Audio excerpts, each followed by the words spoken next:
In the shadow of Moscow's Kremlin, silence had become the new language of fear. Generals who once carried the weight of Russia's military ambitions, men who had shared the stage with Putin during parades and war councils, began disappearing, one after another.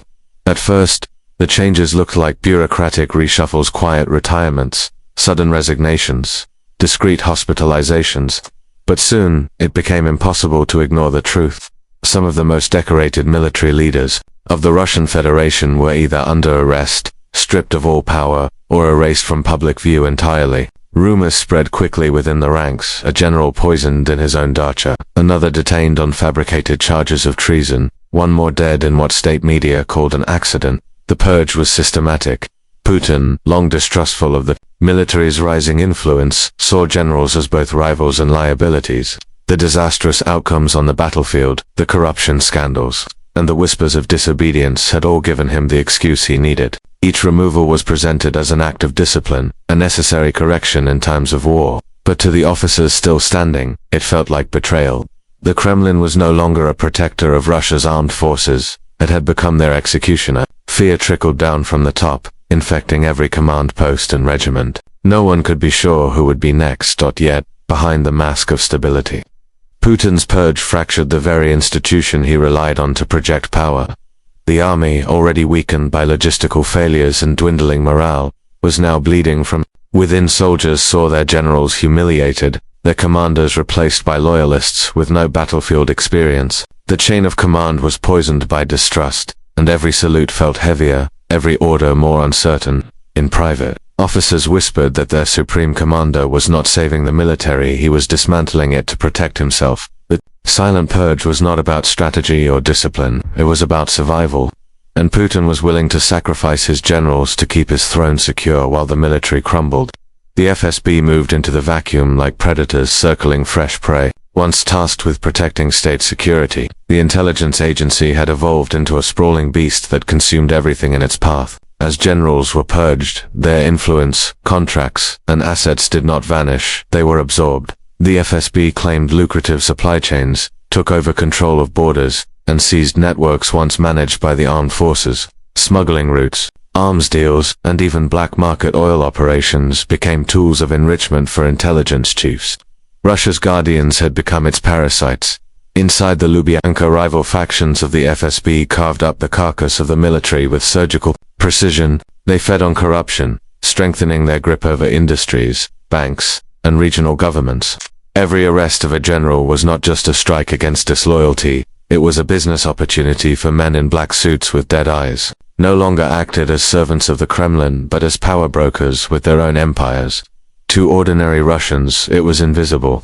To those inside the system, it was cannibalism. The state was not collapsing because of external enemies, but because its own protectors had turned into predators. By the time the FSB had finished feeding, Russia was no longer ruled by an army or a president. It was ruled by shadows, by a network of men who thrived on blackmail, fear, and endless hunger for power. The purge had destroyed the generals, but it had unleashed something far more dangerous, a secret police that was eating the very heart of the nation from within. Whispers began to circulate in the barracks, hushed voices carried in mess halls, and across dimly lit officers' quarters. The purge of generals had left deep scars, and the humiliation of seasoned commanders was not easily forgotten. Those who remained in uniform, stripped of dignity and forced to salute inexperienced political loyalists, began to quietly plot. To the Kremlin, the army was supposed to be broken and obedient, but to the men wearing the uniform, pride had not yet been extinguished. Anger fermented beneath the surface, turning loyalty into resentment, discipline into desperation. Officers gathered in secrecy, some out of rage, others out of survival, each sharing the same realization: the army was no longer a weapon of the state, but a hostage of the FSB and the Kremlin's paranoia. The soldiers saw it too. They saw their leaders disgraced and replaced with puppets who had no idea how to lead in battle. They watched their brothers sent to the front lines without proper equipment while corrupt officials filled their pockets. The morale that once bound them to the state began to shift, and in its place grew a dangerous idea that rebellion might be the only form of honor left. Mutiny, once a word that meant treason, began to feel like justice. The whispers turned into quiet oaths, and those oaths into plans. Some spoke of seizing bases, others of marching on Moscow itself. though most were too afraid to voice it openly. But in the silence of the night, the thought refused to die. Putin's purge had shattered the trust that once held the army together. Every order now carried suspicion.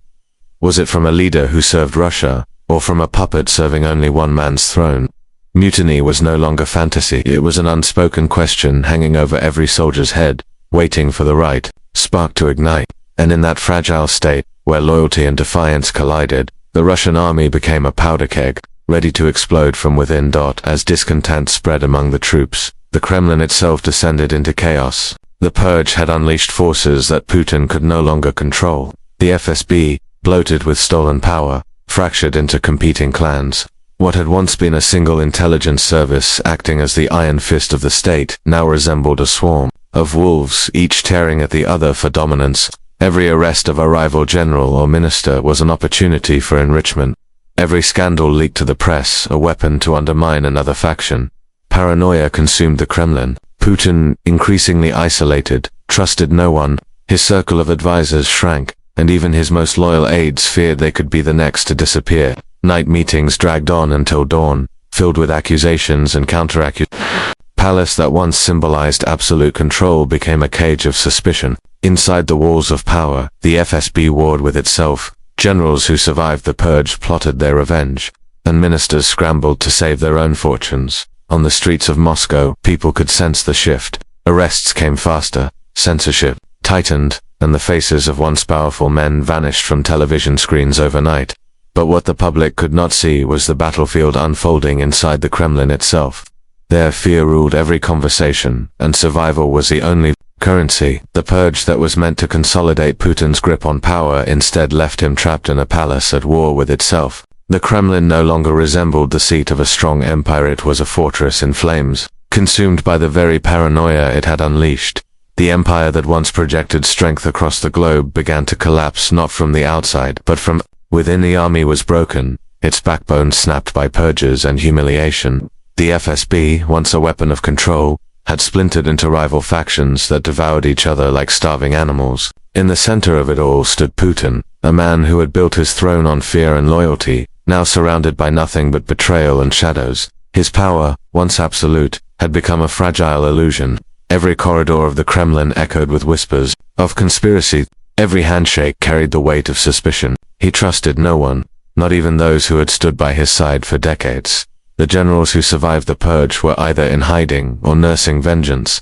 Some reached out to allies abroad, others plotted in silence, waiting for the chance to strike. The soldiers, abandoned and disillusioned, no longer saw the Kremlin as the protector of the nation but as the enemy within. Mutiny was no longer a secret thought. It was openly considered in barracks and among officers who felt that Russia's honor had been sold for personal survival. The army, meant to defend the motherland, was now an unpredictable force, torn between submission and revolt. Meanwhile, the FSB's cannibalization of the state reached a breaking point. Competing factions turned on one another, staging arrests, blackmailing rivals, and seizing resources with brutal efficiency. What began as a consolidation of power had transformed into a civil war within the shadows. Blackmail dossiers were weaponized, assassinations disguised as accidents filled the news, and entire industries were carved up as spoils of war. Russia was no longer ruled by one man or one system. It was ruled by chaos, disguised in the language of patriotism.